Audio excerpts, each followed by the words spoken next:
Okay, man, are you ready to go? I'm ready to go. Now, come on, now crank this motherfucker up.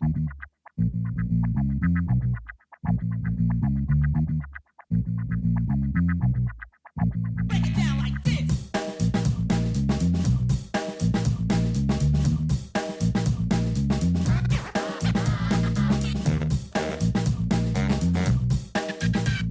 Hello, Internet. Gino that Pinguino Grieco here. I'm here to record podcasts and chew bubblegum, and I'm all out of bubblegum. Joining me, as always, to discuss all things video games, Pete Busby. I wish I could say I'm excited for. I guess I'm excited. Wasn't excited to play. Excited to talk about it now. But this week's fun fact. I know obviously we're doing the Duke Nukem show. So when we're doing the Duke Nukem show, there's only one thing we could have a fun fact about. So let's all say it together on three. 1, 2, 3. John Wayne. That's right. Good Misogyny. work, everybody. But Labia's what? Oh, We're all close. But this might be a fun fact. This is probably not true though. So I'm going to say it anyway. According to one of John Wayne's biographers, Stalin tried to have John Wayne assassinated because he was such a strong opponent of communism and supporter of all things America. Huh. Yep.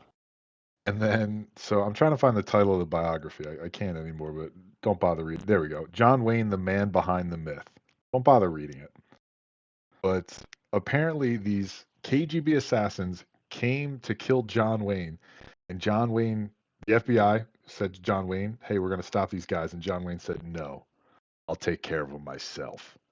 yeah. So they lured these. Yep, they lured these KGB agents to a beach, staged a fake assassination of the assassins, who were so intimidated they turned FBI informant.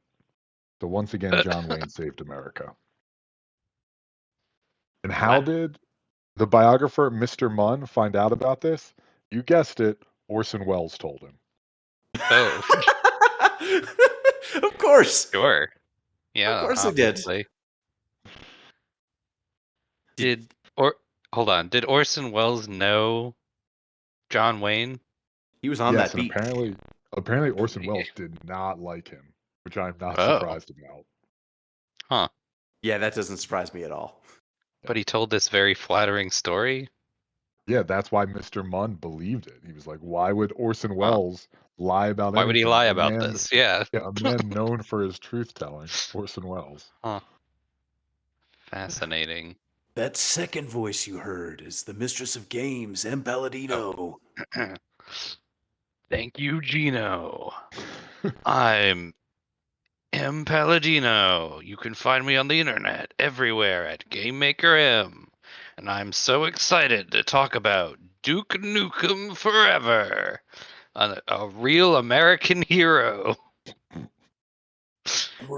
And we're also joined for our 10th anniversary podcast by original host Billy Rothert. I'm losing the voice. Go ahead. Great to hang out with you all again. I'm Billy Rothert, aka Rothgar, from 10 years ago. New dad, new homeowner, real American teacher. Yeah, that's me, guys. So glad to be here. Yeah, so this is both our 10th anniversary show, and also we hit our 50 subscriber goal. So that made us play Duke Nukem. So we're just going to handle both of those at the same time. A very normal thing to have as our 50th or our 10th anniversary podcast. Yeah, very representative of the types of games we play and enjoy. We wanted to wait for the 69th anniversary podcast, but we weren't sure if we'd ever make that milestone. Yeah, I'm not planning on living for that long, honestly. I'll do it Maybe myself. We'll have a new Duke Nukem to play on the 69th year podcast. But yeah, so before we're going to be taking listener emails and questions for the first part of the show with Billy. Then Billy At some point in there, we'll probably dip, at which point we will have Duke Nukem discussion with myself, Pete, and M. Before we get into all of that, our reminder, you can get in touch with the show, deeplistenspodcast@gmail.com and deeplistens.libsyn.com. We have our comment sections, and you can support the show on patreon.com/deeplistens. So many of you have done so that we had to play this game. We still need to come up with what the 60th game will, the 60 subscriber goal game will be for the main show. I believe Raven's Cry is what they're going to play on Off the Deep End if we hit 60, which sounds like a miserable experience. What is? I don't know Raven's what that Cry? is. Yeah. It is, so if you look up just like worst games ever made, the Wikipedia page has many games by decade. Duke Nukem was in there, and kind of adjacent to it was Raven's Cry. So, Okay. do you guys play like good games ever? We mostly anymore? do. We mostly tried do. to. Mostly might be generous. I mean, yeah, that's definitely generous. Unless people force us to play really, really bad games, as they did with this. Yes, And I will by say, supporting the show. in playing Duke Nukem Forever, I was thinking, was this the most reprehensible game we've ever played? And then I remembered, Oh, no. I'm sure. No, I in fact picked Prison Architect. Oh, which I yeah. think beats out Duke Nukem Forever. But not It's by a- much. It's a Nope. close contest, I think. It is. It is. Yeah, it's really just about, which fraction of humanity do you think is more reprehensible to hate and treat poorly? The incarcerated or women? Just all of them. But yeah, we'll get to that later. But before we do, we told y'all we were getting to our 10th anniversary and asked for questions and emails and any sort of comments. So first off, we've got an email. This comes in from Darwin. Hello, Deep Listens. Happy 10th anniversary to what has quickly become my favorite podcast. I only started listening recently, last fall, but I fell in love with your show pretty much instantly. I was looking for a podcast. Catalog. Yeah. I was looking for a podcast that did deep dive analysis on video games and could not ask for better. As a queer woman, I was a little intimidated by entering the video game podcast landscape and finding your episode on Little Goody Two Shoes, complete with M's surprise she wasn't the one to pick the incredibly lesbian game, and the description linked to abortion funds, made me feel immediately comfortable and welcomed by Deep Listens. Within a few episodes, I was so entertained, I found myself eagerly listening to the football coverage, something I've previously had no interest in. I really appreciate hearing everyone's differing perspectives on games, whether it's mechanics or story or how they interact, and also enjoy everyone's senses of humor, which somehow make a perfect, chaotic blend. I update my friends on the highlights every week, and even if I haven't gotten anyone to listen to the show yet, I think they all know the host by name now. I may be a new fan, but I'm excited to be on the ride and look forward to what comes next. Best, Darwin. Thank you, Darwin. That's very cool. Thank you. Appreciate it. That's Very so much sweet. appreciated. Thank you so much, and keep bugging your friends, keep pestering them. Eventually, they'll listen. You just have to bother them enough that they listen to make you stop, and then you've got them. We got fan art. That art is fan art. I wanted to give a shout out to community member Scurvy, who Pirate Scurvy, made thank you. the fan art of us chilling at the beach, doing our individual gaming. Very cute. Gino also got some fan art also in one of these channels. I think it was in art. There's a little penguino in a Vivi costume. Nice. Cute. Yeah. So thank you all for the fan art. We had multiple. So we had a question: top 10 most disgusting ZP food things / intros. I think we should just go with. Does anyone have a ZP food story that you've been afflicted with that hurt you especially deeply? Apparently, you have one that is so bad that you will not repeat it. I don't think it compares to that. Yeah, so I mean, one of them that I can share that people who have been fans of this show for a while might already know. Billy, you might know this one. When ZP ate Vienna sausages from the can for one of the Yeah. community endurance runs, and then drank the can juice, Oh my Yeah. goodness. Yep. and then gave I himself was food poisoning.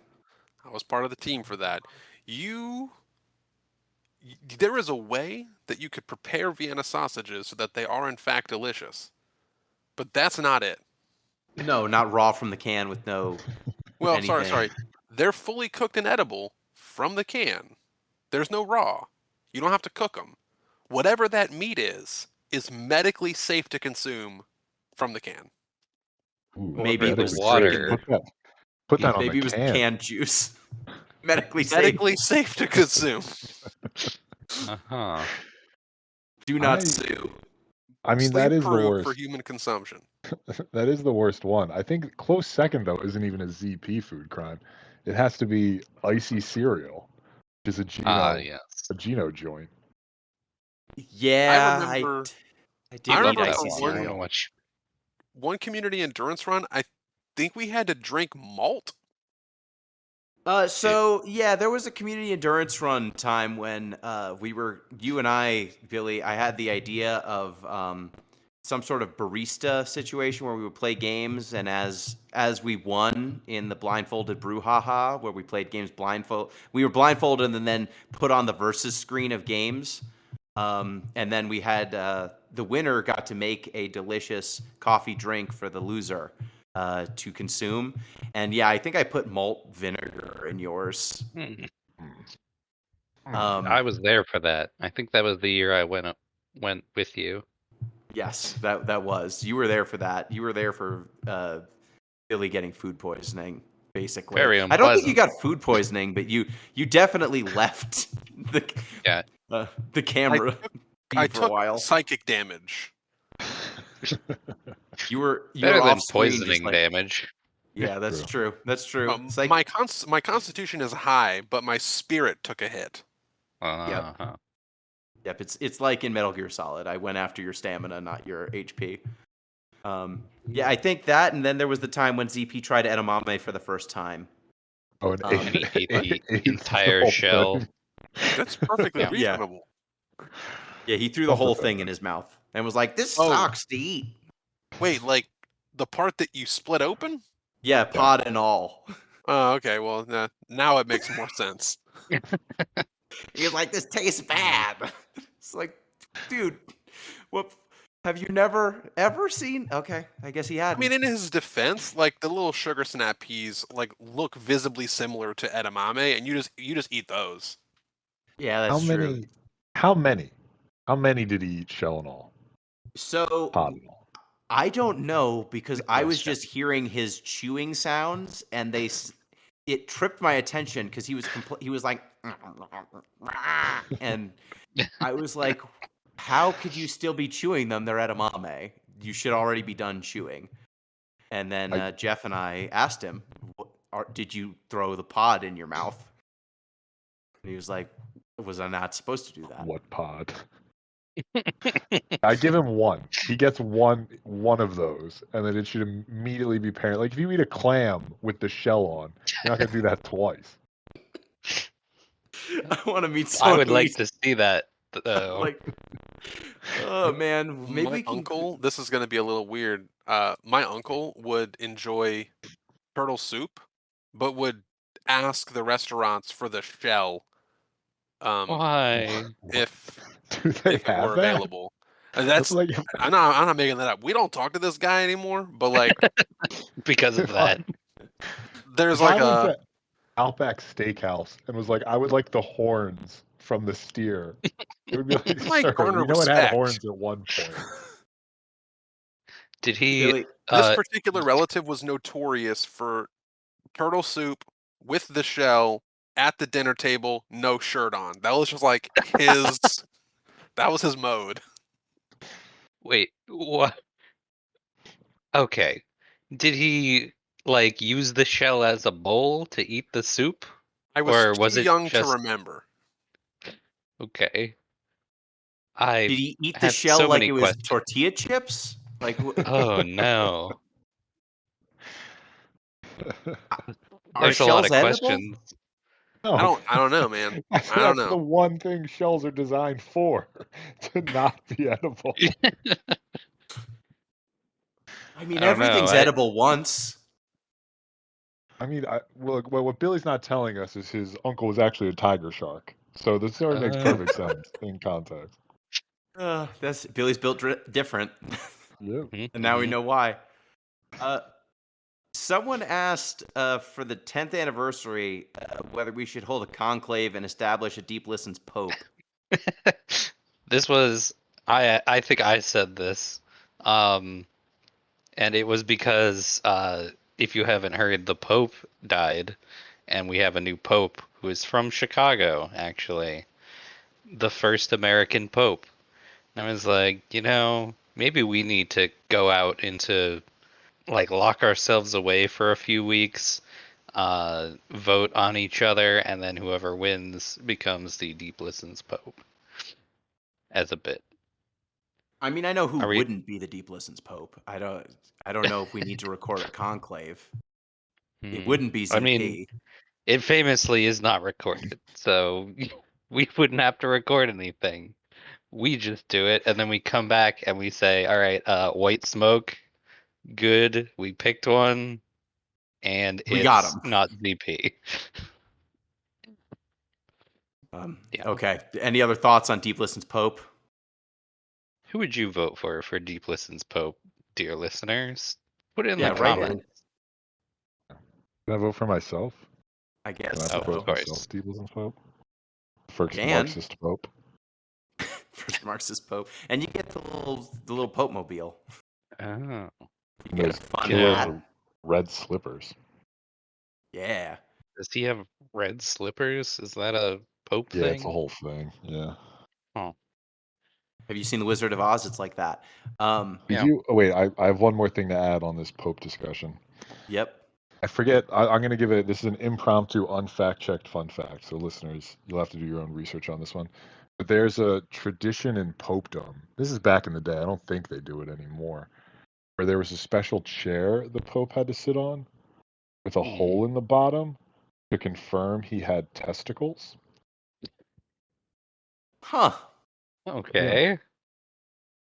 I'm gonna look it up. Why? I'm gonna Google Pope testicle chair, and I'll let you know what comes up. As someone who's probably had the most training in the Catholic tradition, I I think don't that know, one's Billy. true. Hmm. To what end? Um, Why did I they think they need just to got to make prove that? sure Because that the the pope had Pope to be Sure, has to be a weird. dude. Yeah. has Ooh, to be a dude, Yep. and I guess like not a eunuch. okay. And then you put your you put your balls in the hole, and then the guillotine activates, Oh no! and I think you just sit on the chair and someone peeks under. But I uh-huh. really want to know what the fancy sounding name is for the person whose job it is to take the peek. Like, I'm sure there's some storied tradition Is that like there. the designated survivor, but for the Catholic Man, religion? Like, I don't know. does someone get voted to be that person? Well, we'll figure that out another time, and hopefully, we haven't offended a large group of people. We have another question. Of all the games we've covered, which would we like to play again right now as you're hearing this question? ZP is not here. M, Why did you start with ZB? because I was looking at his name in Oh. chat as I'm reading all these questions, and it messed up my Flies in off brain. the top rope. I see. Um, I would have to say, as soon as we play a game on the show, it is dead to me. Um, I have been listening to just to do a quick aside here. Friends at the Table started doing a video game podcast because they wanted to get back into reviewing games. And in one of the episodes, Austin Walker says, it's the podcaster's curse that as soon as you've covered something, it is immediately ejected from your brain.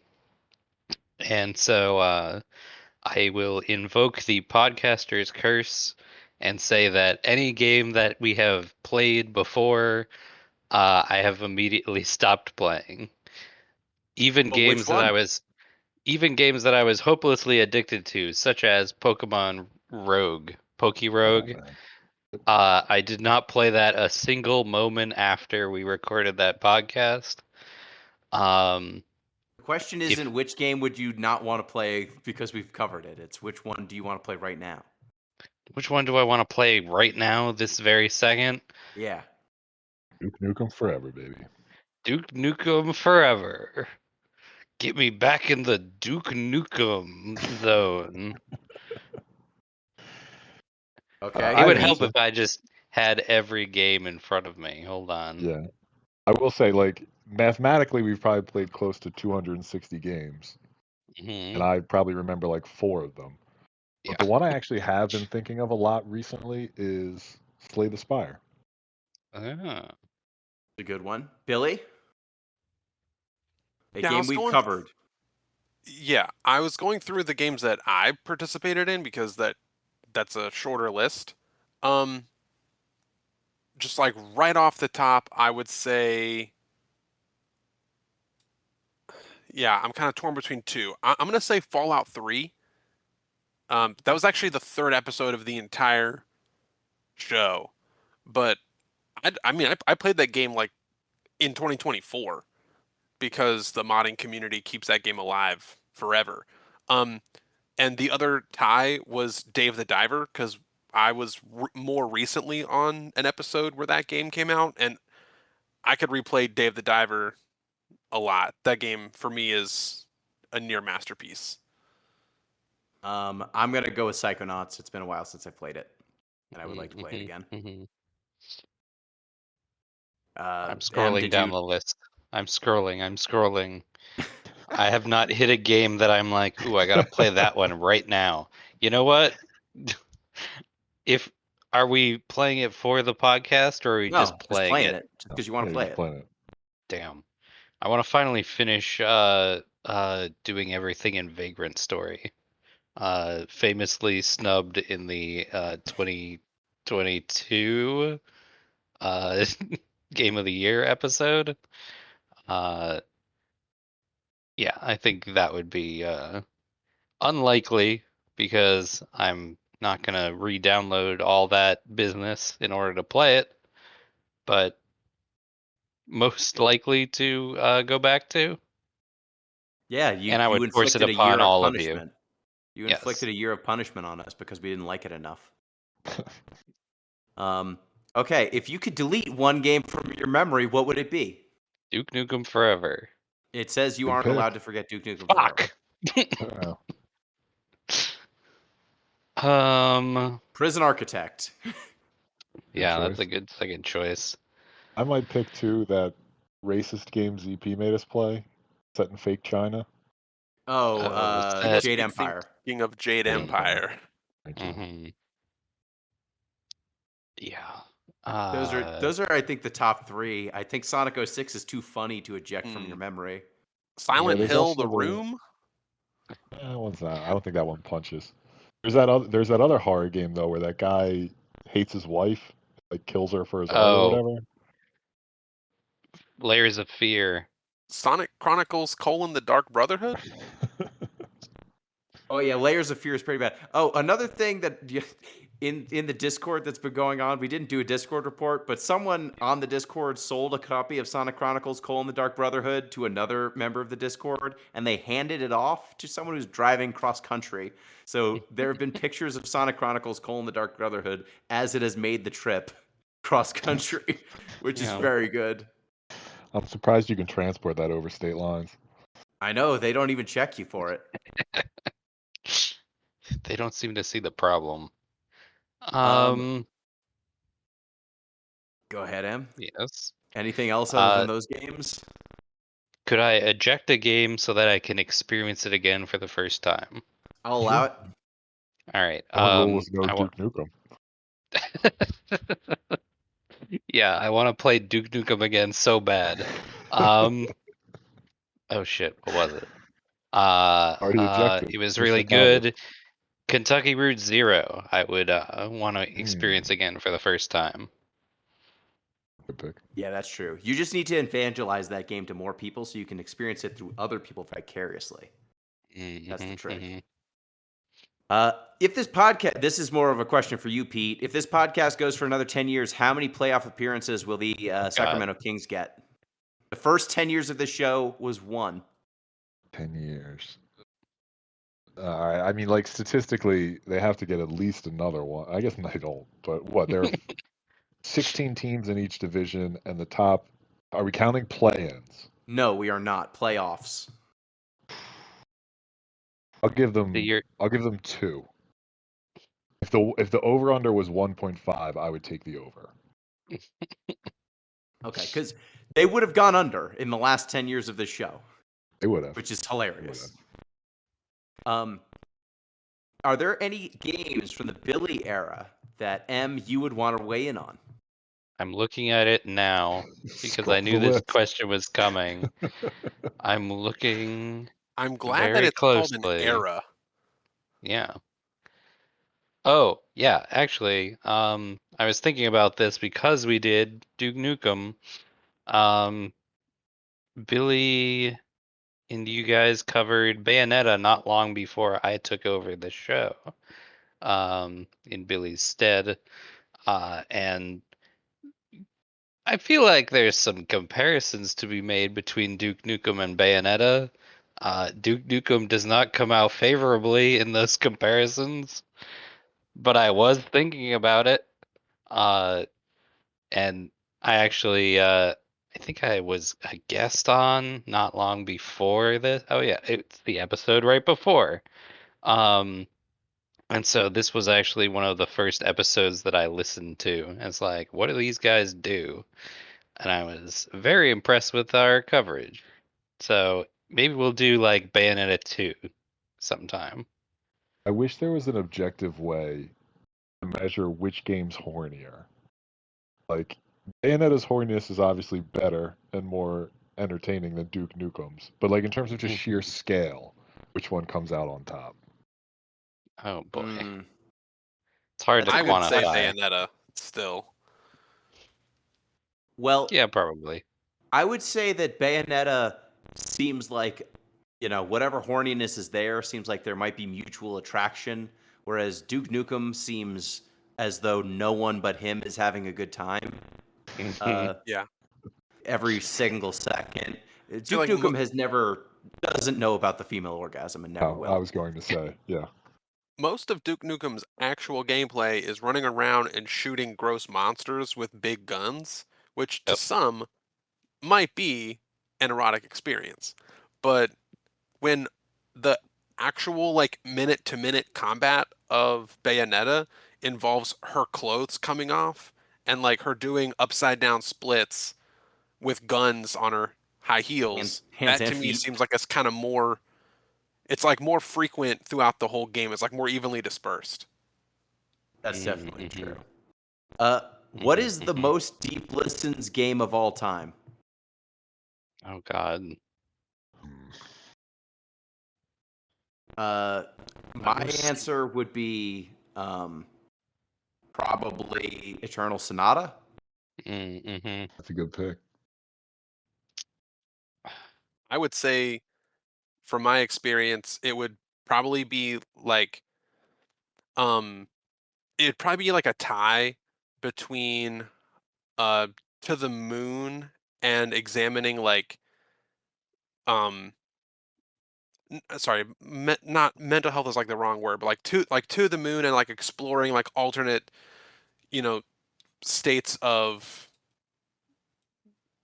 I can't think of the right word for it. Not states of consciousness. Like To the Moon was clearly about a game about a person with Asperger's and them wanting to like relive and re-understand their relationship with their spouse. And I felt like among a lot of the games we played in that era, that game did like one of the deepest dives into an actually like thought-provoking topic for me. And like I think not a lot of people were around for the To the Moon era, so I'll throw that one out. My pick, the only reason I might not pick this one is because it might be too popular, but I think Celeste would be up there. Oh, that's a good one. That's It a good might one be too. too popular. How about Valdez Story, Abyssal City? Seems like I mean, Ah! yeah, that's the one. I mean, You that's mean the very first game of the year, Baldur's Story, Abyssal City? yeah. famous game of the year, Valdez Story, Abyssal City. I had Definitely a to good try to game. find another game so that I wouldn't say Talos Principle and get flamed again. You do know that ZP like talked to one of the developers of that game, and they said directly, "You were wrong about that." Yeah, I think respectfully, and this is like the 19th time that I've talked about this, I think one, ZP mispresented my case, and Okay. two, the developers have it's this is one of the only times where I'll take the authorial intent doesn't matter Yeah, death of the author, stance. baby. What? Death I of don't the need to author. listen to you, author. You're dead. Like what they made their game, them thinking that it was about, is different than how it turns into a cultural artifact after its release. Like they can provide as much post commentary as they want, but the way it lives on as a cultural artifact is no longer under their control. And if you, dear listener, want to decide where you come down on that, the episode is still up, so you can go listen. 9 years later, if you want to go, that's like the ultimate necro post. I'm not even on this show anymore. That's true. Which two Final Fantasy characters would you ship? And I'm going to say they can't end up together in the game that they're in. Can you see if I can name 2 Final Fantasy characters? That's why I asked M, because M knows enough. Like across Final Fantasies? They could be in the same game. You just can't go Squall and Rinoa. Okay. Who would do that? Crazy. Oh, well, this is easy, because Aerith and Tifa That's a good. Yep, that's the correct answer. famously not getting together in the game they are in for reasons. Does it have that's the to be right within the answer. same game, or can we cross games? You can go cross. It can be games. across games. I'll allow it. I'd probably I would pick do like. Sorry, go ahead. Sephiroth and that giant whale. Huh. Yep, Sephiroth The and giant Sin. whale from Final Fantasy X. You're asking follow-up questions I don't have answers to. That's a good one. All right, Billy, what do you got? My Hold on, boyfriend, the giant whale who I ride gotta around just fact check inside of. this character's name. One second. Yeah, you can Sephiroth see and the his effort I put boyfriend. into it, Billy. Make sure you meet that. I just love the idea of Sephiroth dating Sin and just ride around inside like Monstro. Oh boy. Sephiroth can The, get Yeah, busy. I had it right. It would be Lulu from Final Fantasy X and Prompto. I know that's a really weird combo, but and then I think Prompto is Final Fantasy 15. Yeah, Prompto's probably got mommy issues. You're right. Yeah, I kind of felt like that would be like if you had all of the characters from like main party Final Fantasy games at like a gala. I feel like somehow Prompto would leave on a leash made from one of Lulu's many belts. Uh-huh. Okay. Well, I'm like on everyone's board with this. consenting. Okay. Huh. All I think Final that's right. Fantasy characters. I think so. For mine, I want to get Quistis. Quistis should have someone, That's or nice. Kestis. Final Fantasy VIII. I'm just trying to think who's like a good person, because she's got a crush on Squall and it's unrequited, and she's too good for him. She should get someone better. Let's pair Quistis with who's like a good Okay, hold guy. on. I Sabin. found a Let's give her Sabin. Sabin. Sabin from 6. He's the monk. I would go with He's a hunk. Steiner as like the good guy pick. Steiner's a fuddy-duddy. I feel like Sabin's a fun time. Other than, the being a monk and kind of an ascetic sort of thing. But he seems like he's a fun hang.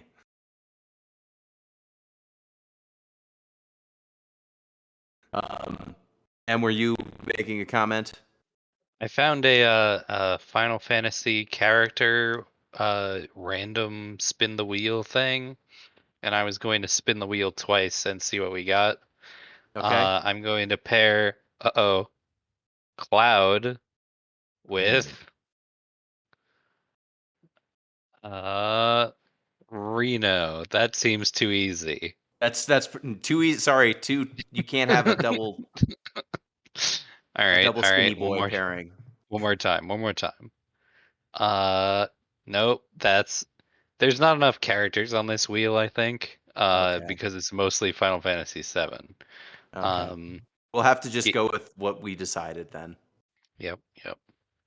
All right. If you took an old Facebook style quiz for which video game console, which console would you be? Quick Billy. God damn it. Quick Billy. Probably the Nintendo GameCube. Okay, quick Pete. SNES. Quick M. The Wii. PlayStation. I would take the Sony PlayStation. This one I'm just going to read. Why are the Deep Listens hosts a bunch of cowards who don't pick games that I personally think are cool? Because you're wrong and bad. Who said You that? specifically. They know who they are. Name them. I don't think Nope. I have any disagreements with that statement. Okay. Keep If you- going. Next question. If you could have the perfect cosplay, what character would you pick to dress as? So you Shit. can cosplay it perfectly. You would be able to do it. I want to pick like something that I could just like wear. Like if I picked, this isn't a video game, but if I picked Spike from Cowboy Bebop, right? Yep.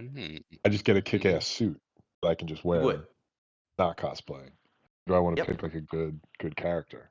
I gotta think I mean, about if you're going like, well, this person's a king, so I would get many jewels, I feel like you're cheating. We could have the perfect cosplay. I would cosplay as Gino, and I would steal his identity. Oh no. I I've been would hornswoggled. I would I'm trap not a video Gino in game my character. basement, and I would go out and impersonate Gino. Oh no. Okay. Pete, how about I you? might do Ash Ketchum. I like the vest. Oh, I don't like wearing hats, but I think the rest of it's pretty good. Billy? see, that's a good trick because you need a Pikachu to have an accurate cosplay. Exactly. So Hmm. And you're not gonna be able This to feed that one's Pikachu, right? really tough. It's like I've never really considered cosplay before. Like it's something that's just so off of my radar that I don't think about it. I'm just giving. Can we do the next question and then I'll Sure. circle back to this one? Yeah, I'm just gonna go with Squall from FF8. I like his cool jacket. Got a cool jacket. What is one of your favorite moments in the podcast that you remember fondly? Favorite moment from a show? Billy, why don't you go first? What is I liked- one of your favorite moments? I thought talking to Too Mellow was really cool. Oh yeah, that was a cool one. One of our first interview episodes, and then he was on a couple of our episodes, which was also cool. I would also say there was that one time during maybe it was like GBC R2 or 3 where we could talk to Greg Kasavin for just a few minutes. I think you did an interview. Mm-hmm. And then I think I got to just do like a short conversation with him after. I remember I was sick, so I didn't have to try very hard to get the Bastion voice to come out because it was already like my voice was kind of already destroyed. Yeah, that was very fun. Pete. I'm trying to think. I don't like. I honestly, I do still love. Actually, I think there's two of them that I think of the most. I don't know if they're necessarily my favorites. One is obviously all the story. I still think that's hilarious. The other one was when we played the Spike Lee version of 2K, and Yep. the agent was just such an offensive Italian stereotype. I still think that's funny as hell. The whole game is insane. Yeah, and then when your friend has the white hoodie and ascends into heaven. what the fuck? happens in this game. It's none of it makes any sense, and they made a fictional owner of an NBA team incredibly racist, and I was like, Mm. how did Spike Lee get away with that one? It's so good. Every part of it's so good. Oh man. M, how about you? My favorite moment. As soon as we stop recording the podcast, I eject all memory of the show that we just did out of my mind. Maybe it's inflicting a year of torture on these two. I think that was a classic. I think it's going to be hard to duplicate that amount of ire in Yeah, and each episode. I also think you like we have calluses now from when you Yeah. hit us. hmm hmm It'll be It harder to hurt us again. yeah, it's one of those things that you can only do once, and then after that, you're like, this isn't so bad. This isn't getting over it with Bennett Foddy. Ugh. I'm fine. Yeah. Yeah. For me, the moments that jump out are discussing whether or not Billy could defeat a chimp in single combat. That Yeah. was that's a classic from the early show. Trying to think if there's any other like the just complete absurdity of Eternal Sonata on that Mhm. show was also very fun. I like laughing with y'all. I like talking to y'all a lot. So having a Yeah. good time and hanging out. Those are some of the best ones. Um, Oh, can I actually? This made me think of something else. Can I go back to that replay game or like erase a game from your memory? Sure. If I could erase Magic Pendule from my memory and play that again and see that man pull out that gun and shoot a child, I would do that. The plot yeah, twist is so crazy. The Mhm. that is another good escalation. one. That is definitely. I mean, that was a game that I played as a kid and never got to the end. And to see where that game goes as an adult, incredible. Classic. This one comes in from Zombie Pie. Wait, hold on. If you I wanted to circle back to my cosplay. I okay, figured it out. I would cosplay as Garrus from Mass Effect. Oh. oh man, that's a lot of prosthetics, but Yeah, you Yeah. would but look cool. yeah, I mean, if I could act like if someone said, "Hey, like we have this Mass Effect suit, you get to be Garrus." From like Mass Effect 2 though, but I play we played Mass Effect 1 on the show. Yes. Well, Mm. we've covered two since you've left, but Yeah, I'm uh, sure. sorry. Um, this one comes in from ZP. If you could only change one thing, how would you make ZP a healthier physically, emotionally, or politically? How could you make him healthier physically, emotionally, or politically? Can I go Oh, first? Jesus. Yes. Because I'm gonna dip out after this, but I would say I've been getting really interested recently in sleep optimization, and I would Sure. recommend it to anyone. But if Wait. somebody needs a good night's rest, I feel like ZP is one of them. Very fair.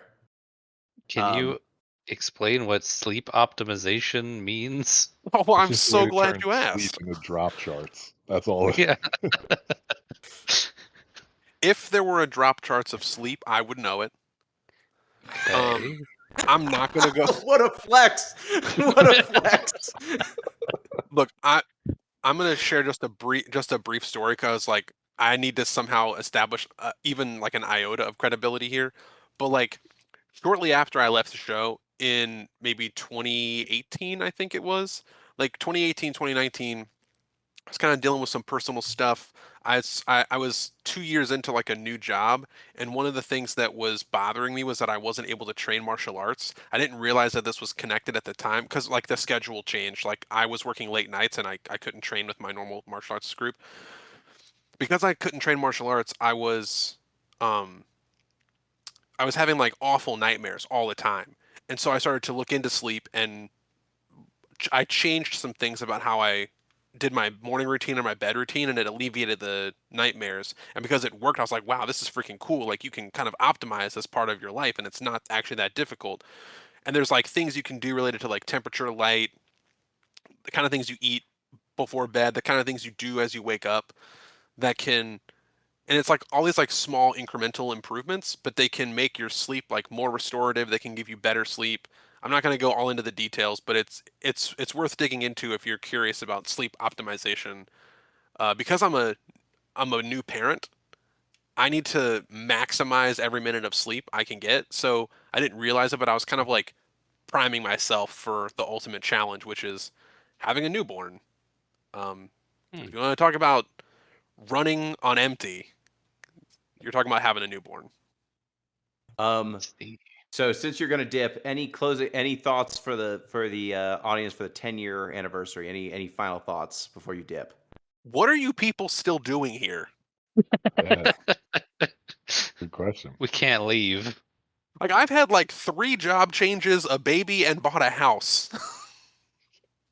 Well, we didn't do any of that, so we could just stay here and Exactly. play games. We Sounds have an great. ever expanding community of people who apparently like listening to this for some reason. Goodness I don't get gracious. it. Lord knows It- why. In all seriousness, I will say what Deep Listens is, I have a lot of respect for. It's a niche, it's a niche audience, but we love you.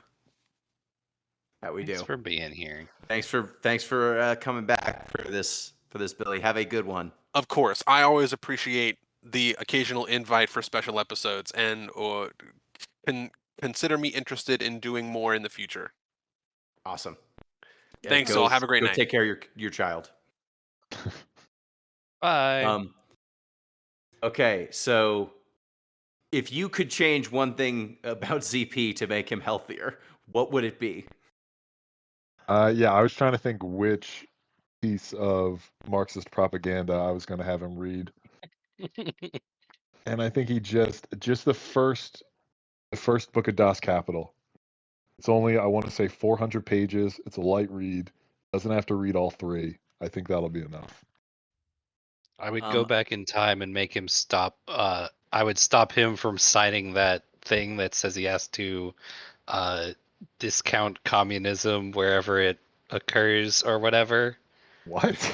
What are you talking about? He signed something because he is a teacher in the state of California, which is probably telling you too much information. Edit this out also. I don't. Uh, I think that's common. I think ZP has talked about that in his Okay, own okay, streams okay. and stuff. It's a All right, big I state. won't. We'll be all right. I won't say any names or anything, but in order to do that, he had to sign something that says he would be like opposing communism in his course of teaching. I don't remember what it actually is called, but this is a real thing that is left over from the Red Scare, and apparently he had to do it.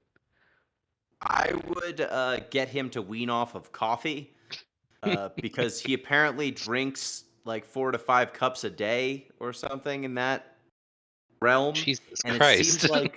it seems Like like a a lot. bunch of his health and stomach health problems might be associated with caffeine addiction, Hmm. and simply not having that would probably be good. I would teach him how to trim his toenails. That also would probably help.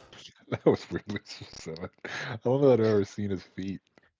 He posted his He- feet in the. he Hey, if you posted want it. to if you want to support the show, patreon.com/deep listens. If you want to see ZP's toes, Deep listens. We show feet. Pete, yeah, you are living a blissful life, only checking into the Discord rarely when summoned. when Yep, I catch a summoned. direct Yes. message and I'm like, they must need me. Oh, Okay, in the 10 years since the podcast started, what's the biggest 180 you've had on a specific game concept or idea / oh genre? God. I mean, I Like make it a since general rule to never change my mind about oh anything yeah, ever. that's a good call.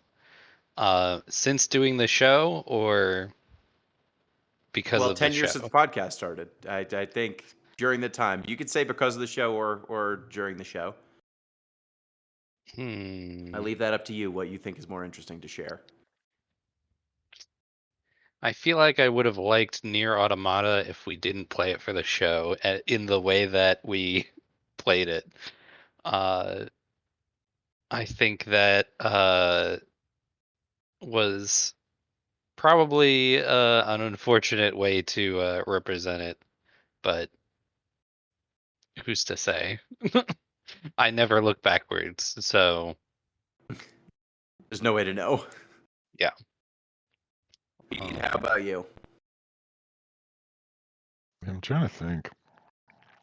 Gino, do you have one? Do you want to jump me in Yeah, line? for me, I think when I started the show, I was a lot more just, I guess, fascinated by auteurs in games, people who just like, I make games that say something, damn it, and like we're really loud about it. And as I have played more, I have grown an appreciation for games that are fun and well made. And I just don't care as much about like Bennett Foddy, right? Like if we had played that when I was first starting the show, I probably would have been more on board with, oh man, the game's like it, the gameplay is you're growing. Whereas now I'm just like, no, that's not that interesting. Actually, making a kind of shitty game to play is not as cool. So I think I've just become a lot more skeptical of people who um, just kind of loudly make gameplay declarations or like game design declarations and appreciate games that simply do a good job and do their work by the game standing up on its own 2 feet instead of giving interviews about the game. That's a good one. I think I have one. This isn't really related to games so much, but I think it is as a result some of the podcast. I think I've gotten a lot less interested in proving I know stuff about stuff. Like it used to be very important to me to like prove I knew things 10 years ago.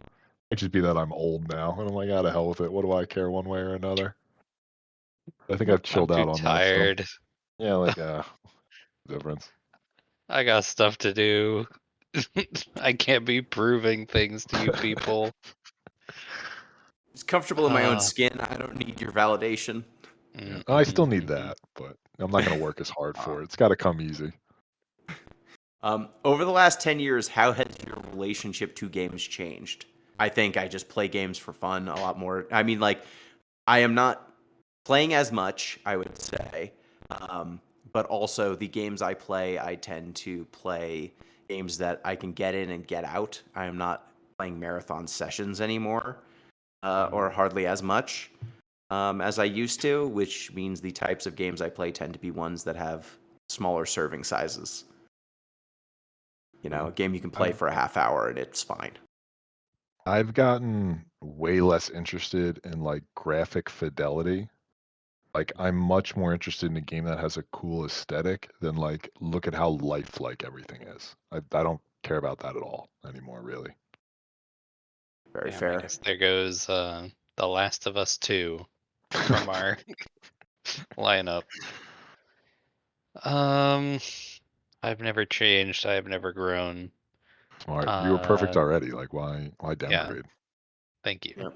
I thought so too. Um, yeah, I don't know. I have much less time for games than I used to. And I think that I've been more discerning about what I'm playing as opposed to trying to play everything. Very fair. Um, yeah, mostly it's been I need to play games for this podcast, and I don't have much time for my own stuff. I have to play Duke Nukem Forever for 10 hours, and I do not have time to actually enjoy myself. Oh no. Uh, uh, How has your podcast changed how you think about games? Anything, if at all? I would say it's expanded my exposure to games. Um, like to your point, Pete. Like I appreciate a aesthetic choice, a severe aesthetic choice, a lot more now than I used to, for sure. Um, and I also appreciate just because we've played so many games that have similar mechanics or uh, similar styles, similar storylines. I appreciate when a game is done well, just simply well executed, because it becomes much more obvious when you've played this many. When someone just barely misses, you know what I mean? Like there's times where a game, man, if it weren't for this gameplay mechanic just not feeling quite right, or man, if only this plot beat didn't happen, this would be way better. And it makes the moments when everything comes together in a game just sing so much more. Because I feel like my standards have gone up, uh, and that means like when I notice something that feels really exceptional, I feel really confident in my appraisal at this point. Nice. I find myself asking, like when I'm playing a game now, I ask less, is this game good? I ask more often, would this game be interesting to talk about? Like I think an example I come to is Balatro. Like I really like Balatro. Balatro is a great game to play. I mean, it deserves all the accolades it got. But I don't necessarily think it would be interesting to talk about. So I've never Yeah. like thought about picking Balatro for the podcast, even though like I still play it a lot. So I find myself asking questions around like, not am I having a good time, but would I have a good time if we talked about this later? Mm. Fair. Um, Hmm. Yeah. Um. I think I've got more of an appreciation for games that get in and get out. Like they don't belabor their points too much. Um, because it's very easy for games to end up in a mode where it's like, all right, we've made play endlessly, you know? Your Minecrafts or whatever. That's like, all right, you could just be playing this for eternity. Um, which I used to appreciate a lot more, but now I'm like, I could just play it forever, but that's not really like telling me anything, you know? mhm. Um, I think I'm more appreciative of a game if it's actually got something to talk about as opposed to just putting me in a sandbox, which uh, I used to be really into. Like, it's because of our format, it's a lot harder to talk about a game that doesn't end. It's very true. Um, What game that you've enjoyed the most had the least game juice? Which Mm, game have you enjoyed the least that has the most game juice? Hmm. Least game juice. Enjoyed the most that has the least game juice. I, Trying to I think. Like which games just You know have what? not a lot of flash or flair? I'm gonna go way back in the day on this one, Uh-huh. and I'm gonna Okay. pick our very first game, Shadow of the Colossus. Not a Oh. lot of game juice there. You have like what health and stamina. I don't even remember if there's bars for these things. I I mean, mean it's a there's great That's pain not game. what game animations. juice is. There's pain animations. It's feedback. Hmm. There's definitely feedback in Shadow of the Colossus. When you hit in the right spot, a ton of blood spurts out. When you hit in the wrong spot, only a little Oh, bit. When you hit in the very oh, you wrong might be spot, you right, bounce off. Gino. Hmm. I This get is a We it. gotta. I bad know what your choice. terms mean, Em. I quit the Yeah. podcast. Ah, Ah, you're damn. banished. Um, I think Fury has a decent amount of game juice, and I fucking hated that. It's basically all game juice. And I hated that um. game. Yeah. Like. Um. I think we really liked Tales from Off Peak City and that sort of game, but it didn't have like it wasn't responsive. No, Like Um. that's the a good detective one. That's a one. good pick. Yeah. I I went back and I'm looking at our game of the year. document because it has all of the names of games listed very conveniently. That's a least, but we reviewed it very well. What would be most? I mean, Say Fury. Stick another knife in Fury. I don't think you had to having play Fury because Billy picked it. yes, Billy picked Fury. That was before my time, but I can honestly say that it was chock full of the game juice, and I would not want to play it. Um, um, okay. Any other game jump to mind? Otherwise, next question. I'm looking. Keep going. Okay. Who would be a dream guest host on the podcast?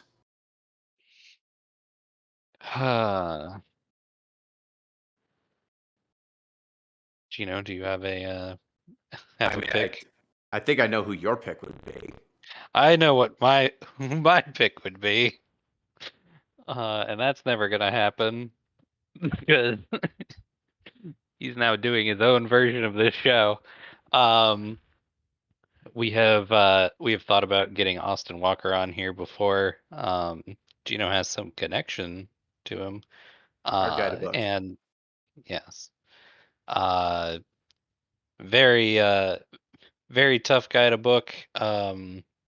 And now now there's that show going on, which I'm trying not to get psyched out about because I listened to it and it's pretty good. Um, don't go listen to it. I'm not going to tell you what the name is. Don't ask me.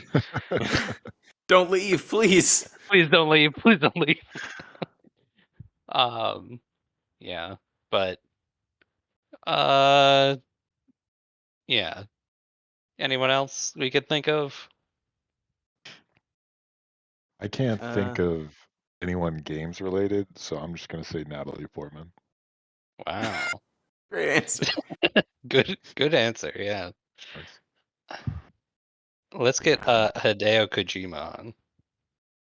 Oh no, who were we gonna interview in prison? Oh right. I forgot about that. Uh, what's his name? What's his name? The Oh, Sonic guy, oh, dang it, Sonic Man. Sonic Man in prison. Sonic Man Prison. Yuji Naka. Yuji Naka. That is a good pick. That's the real play. Yeah. Yep, Yuji Naka. We need to get Yuji Naka on this show. Ask him why. Hmm. Yeah, you know, I hadn't been thinking about who would be a good guest to have on the show to just ask why. Why Hey, this? what's that about? Because I like Randy Pitchford for Duke Nukem Forever. I don't care what he thinks about anything. I don't. Interviewing him wouldn't be interesting at all to me. Yuji Naka though is like, so Yuji, lots Hey, of questions here. Why'd what's Sonic kiss going on that with you? girl? uh, Let me just uh, see who the director is. Hiroya Hatsuvisha, the director of Eternal Sonata. oh, that's a good get too. Good I choice. would love to Good know what choice. was going on there. Mhm. Um, Hmm. okay, what is your opinion? Oh wait, no. Let's see. Name one game that will never be covered on the podcast. I mean, Hatred. Duke Nukem Forever would have been like a pretty good choice about 2 weeks ago. Hatred will never be covered on this um. show. And no matter how many times ZP asks, Neko Para will never be covered on this show. Yeah. I mean, I think our only limit to what will be on the show is like it can't be pornography. But even we've broken that a We've little bit. we've gotten pretty close. Listen, we played Lady Killer in a Bind, and I don't think that was on our radar before like I started doing the podcast, I would say. Um yeah. As far as games that would never be covered, it's a short list. Corpse Party. What else? Anything that ZP would suggest? Probably not. Also true. 360 style or DualShock style analog stick positions. What's our preferred configuration for a controller? Wait, what? Do you Hold on, prefer what's an that? Xbox 360 style analog stick where one's kind of higher than Oh, the like, other, or do you want yeah. them equal? I have never thought about this before. I mean, I'm using an Xbox controller where it's one higher than the other. Um, I think that's fine. Pete, do you have a preference? Yeah, 360 is mine. I think I prefer the 360 style too. I mostly play on a PlayStation, but I think the Xbox 360 controller is probably still a little better overall. Um, if you could cancel one podcast on the network / delete one channel from the Discord, which one would it be, and why is it the food channel? Why is it the food channel? The food channel has done nothing for us besides cause pain. I think it's been extremely divisive. Uh, Currently in the food channel, we are discussing the drink Poppy, which sucks and is bad. Um, Look, that stuff is like soda if someone described soda to you. mhm, mhm. Yeah, I, like if someone had heard of soda and described it to you. Exactly. Like if someone had seen a reflection of soda on a cave wall and then described it to you, that's what Poppy is. I didn't even Mm, know we had a Final Fantasy channel until yeah. right now. That one, I And guess. oh, I would get rid of it just to ruin it for y'all. Damn. oh, See, haters. the Final Fantasy channel is a quarantine zone, so that you don't see that in the video game channel as Oh, much. smart. I didn't even consider that. I didn't think of the work it's doing for me Hmm. just by keeping it out of my face. Yeah, Um, I would blow up the politics channel that is in media or assorted memory, um, which if there's one thing I don't want to talk about, it's politics. that's fair. That's why we've quarantined it. We Yep. put it And into I've its own little thread that you don't have to click on. hmm Um, hmm I would go back and delete the greatest crime perpetrated on the show, the Valda Story Abyssal City podcast. Because Wow. if that podcast I doesn't feel you. exist, then Undertale wins Game of the Year. And all is right with the world. Yeah. See, that's the split like between like getting the good future and the bad one. That's if all this story doesn't win Game of the Year, we never get, Trump 2016. Yeah, exactly. No, no, we don't. That was the linchpin of the future, and this is why we are suffering as we are now. People Let me like you, apologize Pete. then. Pete, you looked at a twee game about taking care of everyone and being altruistic, and you were like, blah, bleh, gross. And then what happened? Never. What happened, Pete? I was like, sounds like socialism to me. Get this out of my face. Yep. Jesus was a capitalist, and we all know it. Speaking of Jesus was a capitalist, Duke Nukem Oh Forever. God. That's the game And we we played. and we still have to do this show. God damn it. So there's something I've been waiting to bring up since I saw it happen, and it's been Uh-huh. lodged Okay. in my mind. I'm skipping ahead here. No, Yep. no, But wait. Ow. Wait. All right, go ahead. Go ahead. so there's a part later on in the game. This is close to the very end, where we'll explain why later. But Duke Nukem gets mouth to mouth Hmm. from a man, Hmm. and I would have bet all the money I own and my parents' house that he would have made a gay joke upon waking up. I have thought about this the entire time we were playing. I was looking for any mention of the word gay. Uh, I was looking for slurs while we were playing through. I think this game was heavily censored I don't think he makes any comment after the. Do you remember anything that he says after getting mouth to mouth? No, he doesn't say anything. He just wakes Yeah, up. he weirdly doesn't say anything. I feel like there was a voice line in there that they just cut directly out and didn't replace it with anything. Yeah. Yeah. So, listeners, this is going to set the tenor of the rest of the discussion for you. This is the So vibe. Hold Duke on. Nukem Forever. Yeah, let's start from the very beginning. We're getting Yes, ahead of ourselves.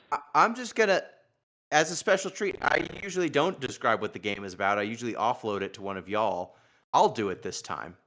Thank you, Gene. How does that Okay. sound for a Very 10-year magnanimous anniversary? of you. Wow, I think this is the thank you. first time I've explained what the game is about in 10 years. No, that can't be true. It's close if it isn't. This is Duke Nukem Forever, the sequel to Duke Nukem 3D. It was in development hell for 14 years, and what was it, 41 days? Something like that. 44 days. Yep. 44 days. Guinness World Record. Yep. It ported between multiple different engines over and over and over again because the people who were making the game had the attention span of a mosquito or some sort of small gnat. Just horribly forcing the game to be ported from one engine to another, never finishing it, always making it worse. And then it came out in 2014? 2011. Okay, 2011. Sorry. Are you sure? Pretty sure. I have a Steam library date from 2011 because my Yep, brother played this game. June 10th, 2011. Uh, Came out. It stars Duke Nukem, who is like he's an action hero. What if you made a character who only exists to spout quotes from other better pieces of media? Just like an amalgam of 80s and early 90s action heroes, but written by a moron. That's Duke Nukem. It is a shooter, a first-person shooter, where you can see every step of the way, every popular game that came out between the time they started developing it in 1996 and when it came out in 2011. It is a horrible, misshapen beast of a game. It sucks to play, and it hates women so much. And in it, Duke is trying to save the world from aliens again. Did I miss Yep. anything important about it? No, I mean, you said it hates women, so. You covered most of it.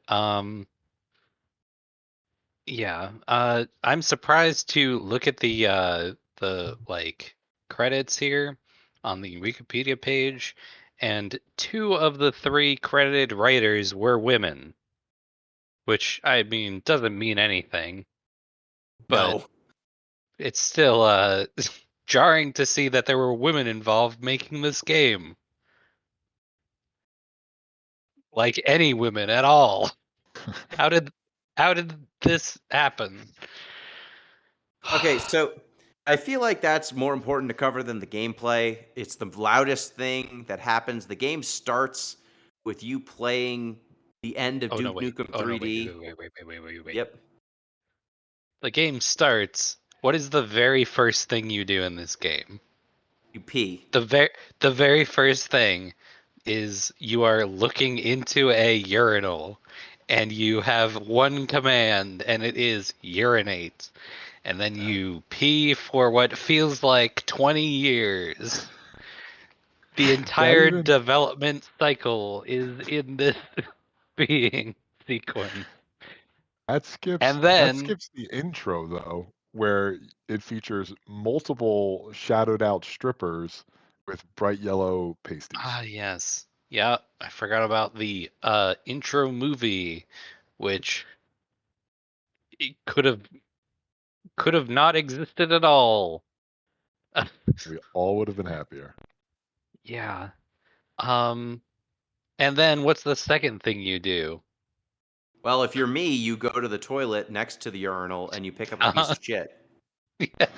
And then you're just holding a piece of shit, and then you can throw the piece of shit around with.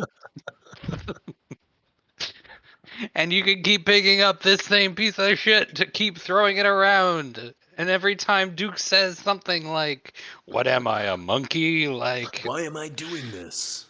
what the fuck? That's gross. And Yeah, then so you go that's out and that might be the kill. funniest thing in the entire game. Yes. I don't know. I mean, there are multiple times when you pick up a gun and it has exactly 69 bullets. Yeah, I've noticed that too. Ah, yes, the That's humor. Devastator. Yeah. Yep. Then you go into a locker room and there's naked lady pictures on the walls. And then you have to fight an alien and you defeat the alien. And then it cuts out because that's the end of Duke Nukem 3D. So it cuts back to Duke Nukem's house where he is receiving fellatio from Wins. two twins, the Wholesome sisters, Mary and Kate, I believe, Yep, it's a very gross Olsen twins reference. which is very topical in 2011. It's just so on the nose and great for 2011. Yeah, and then you have to save the world. The aliens are attacking, and Duke goes to stop them, and there's just naked women statues everywhere. Almost every other woman in the game is a stripper. I just can't emphasize enough how bad the tone of this game is because there's a world where you could say, "Oh, this is a send up," right? It's being Pete, would you say like there's a world where this is Johnny Bravo, Yes, right? I'd like to advance the Johnny Bravo theorem, right? Okay. Not that like John. I mean, I've look. I'll be honest. I haven't watched Johnny Bravo in probably 20 years, so maybe that's terrible now too. I'd have to confirm. But the thing about Johnny Bravo is that everybody in his universe hated him. Right? He thought he was the man. Everybody else hated him. Never got any ladies. Never had any professional success. Was just a loser in general, which he deserved to be. In Duke Nukem's world, he gets all the ladies. He's an incredible business success. He's the greatest super soldier who ever lived. And if we can take him at his word, he has a foot-long wiener. So, like, I think that's What the did main key. they say that?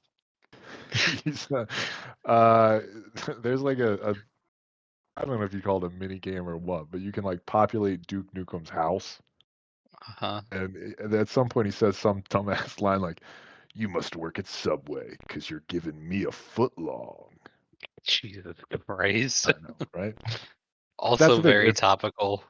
Yeah, exactly. If everybody responded to him with derision and contempt, I would like this game so much more. Yes, But that is the but thing. Go ahead, Em. We're gonna everywhere say the you same go, thing. everywhere you go, people are like, "Hey, Duke, what's up? You're the man, Duke. Hey, do you want to sign my fucking balls?" Like, everyone is so happy to see Duke, and they think he's so cool. He can do no wrong, even though he's just doing wrong the whole game. He's he is horrible. Yeah, What do you that think? that is it. What do you think Duke Nukem's like in the business development meetings at Duke Burger? When they're like, "Look, He Duke, doesn't give sales a are fuck. down 3% quarter over quarter. Like, what are we gonna do?" He's like, Do you "More think he tits over goes? burgers." You think he goes to any meetings? I assume he's a responsible businessman. His name's on the No. store. I want the Duke, top of the bun to have a nipple. Sex sells, baby. Duke is a brand name, and there are a team of lawyers who are dealing with like the day-to-day shit. And the And sexual harassment suits. oh, of course, yes. I The mean, not Me in Duke's Too universe. movement Everybody would loves kill being Duke. sexually harassed by Duke. Oh yeah. Oh yeah. Everyone is all about it. 100% on board. I mean, you Oh, get into multiple Christ. situations where people are like, I know I'm technically your employee, Mr. Newcomb, but you're just so hot. And every guy is like, hey, Duke, you sure are. Man, I wish I was you. And then every woman's like, I wish I could be with you, Duke. And he's so transparently a moron who has just no internal life whatsoever Hmm. that, like, the idea that anyone would want to be him. Look, I know that there is a market for that. I was not convinced there was a market for this sort of idiot until recent times when it became clear actually there's a market for this style of moron. Hmm. Um, but as someone who I feel I've got integrity, um, I Sure, why hate not? Duke Nukem with every fiber of my being as a character. Like everything he represents sucks. Everything he says sucks. All of his businesses suck. He's awful. And Yeah. a world that thinks he's cool is a world I wish the aliens just killed. Yeah. It's a fallen See, world. my theory is that you know how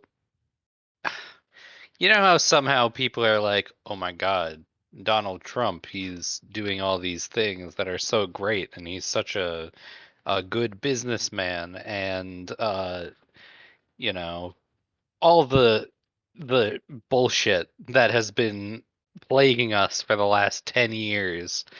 Um, they think that Donald Trump is Duke Nukem, I think. Mm-hmm. Uh, like they look at him and are like, "Oh my God, what a dashing fucking businessman or Yeah. whatever." Like, look at Like how he's gonna, charismatic they're saying the lines from an 80s film. yeah, Yeah. He Look said at the Arnold his 12-inch Schwarzenegger wiener. line. Yeah. yeah, Balls he of sure steel. does. He says that a lot. He says a lot of lines. Um, some of the lines that he says are like not something a like quote cool masculine guy would even know, I think. Like some of them are just like memes. Like he's memeing and I don't know if he knows what a computer is. Uh I don't, I don't think Duke Nukem has written an email ever. I don't think he knows how to Um read. yeah, I he knows how to read Duke, uh which he puts on fucking everything. Let me ask too. This is another thing that was really bothering me until I finally got it. You know that Okay. line where he says, "I'm from Las Vegas and I say to kill them all." Is that from Yeah. something? How long did it take you to figure out where it's from? I finally did. I don't What remember is it where it's from? from. I think this is what it is. It's a reference to Starship Troopers, where they Oh, do like yeah, that makes yeah, they sense. do the interview, and I forget where he's from. It might be Yeah. Rio. But he's like, I'm from Rio. Buenos That's the Aires. Buenos Aires. Thank you. I'm from Buenos Aires, and I say kill them all. It took me forever to get that one, and it drove me nuts. And I Ah. was like, another slammer out of the Duke. It's batting 1,000. What was the oh, I remember which one. This one is the one that made me like have to get up and walk away from the computer for a while. At one point you're talking to the general guy who is like every general guy in every 80s movie. Um, and he's like, Duke, you gotta, the president is off his gourd. You gotta solve this alien bullshit. And he says something about like America is counting on you. And Duke goes, America, fuck yeah. And I was like, That one killed me. that I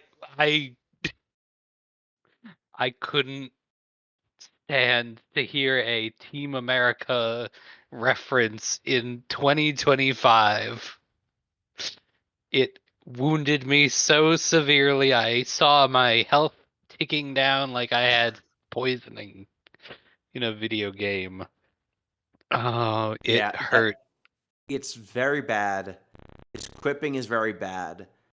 He's got no interiority. It's just strippers all the. It's stripper, but like I don't think I've seen a character who's surrounded by nudity be so sexless in a way. Like Duke Nukem is not a charmer. Duke Nukem is not. There's never a point where he's like seducing anyone. He's just No. like, I treat women like shit and they love me. And The women come to him. He does not have to do anything. like he's just such a fucking loser all the Yeah, time. he sucks. He sucks. Like he's not even a Casanova because Casanovas imply that they enjoy sex. Like the game treats women like objects the entire time. Duke Nukem treats them like objects the entire time. Like even the characters, even the men are just like cops who can die for him. Like Mhm. the worldview in this game is so nihilistic and shitty. It's really like I don't know. Dang it. Back to the Future 2. You know, the dark future where Yeah. Biff gets the book Yeah. and he basically makes a giant casino. Like Mhm. that's the Duke Nukem Forever reality, except you Yeah. play as Biff. That brings Gino, your comment about cops raises an interesting question for me too, which is, does Duke Nukem have friends? No. No. He lives alone in a penthouse with two like twins who seem to barely speak to him. I'm sure that they're like going back to their rooms and they're like running their own businesses out of them. Like They're stealing they're from his doing bank account and yeah, he's too they're illiterate to know. yeah. They are just I will say, this game does not have many characters in them. You have No. Duke, you have those twins, you have the general, you have the president, who are all just archetypes. And you have That's that like the one whole cop, list. Oh who yeah, shows up like 2 or 3 times before he dies. his one buddy cop who is maybe worse than Duke, I would say. That Dylan, Yeah, Dylan, who's like, Duke, you're the he, coolest. he's like, he's a Duke fanboy. It looks like. Um. Anyway, the point I was getting to was, I want to read the like tell all that those twins are writing in their off time when they're not like pretending to be ditzes and sucking Duke's dick while he plays video games. Because I'm sure they have seen so much literal crime happening in Duke's penthouse. But also, I don't think Duke is smart enough to do crime. No. No, it's just a lot of journal about how Duke has hyperchlamydia. Yeah. The So aliens gave it to that's him to bad. try to kill him.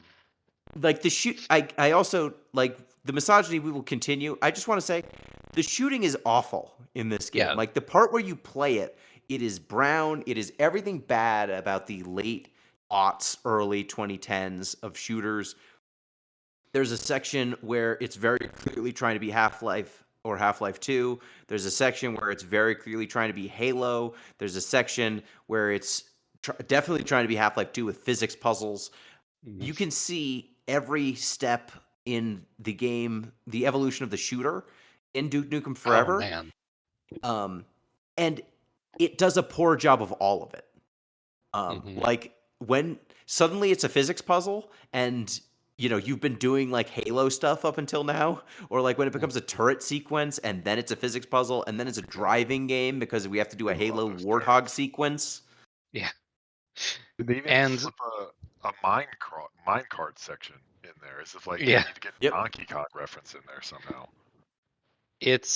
and he's taking pot shots at the other games that are better that I would rather be playing. There's Halo catches one. yeah, Halo catches one. He says something about a crowbar, which is a Half-Life reference at one point. Um, and I'm like, man, I sure wish I was playing that instead. I would I love to love be when he's playing that. I love when he says power armors for pussies, and then he Uh-huh. just has regenerating health. Yeah. He's just Why he, does he has the shields from Halo.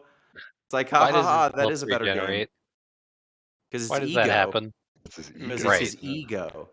Because he got hit with some bullets and he was like, "Oh no, I I feel feel. human." And then he's like, "Oh, just kidding. I'm Duke Nukem." Oh, we haven't even said like the power ups are alcohol, which Uh, reduces the amount of damage you take. Steroids, which makes you stronger. Um, there's a hollow Duke. mhm. That's a power up. But yeah, that's what this game's operating with.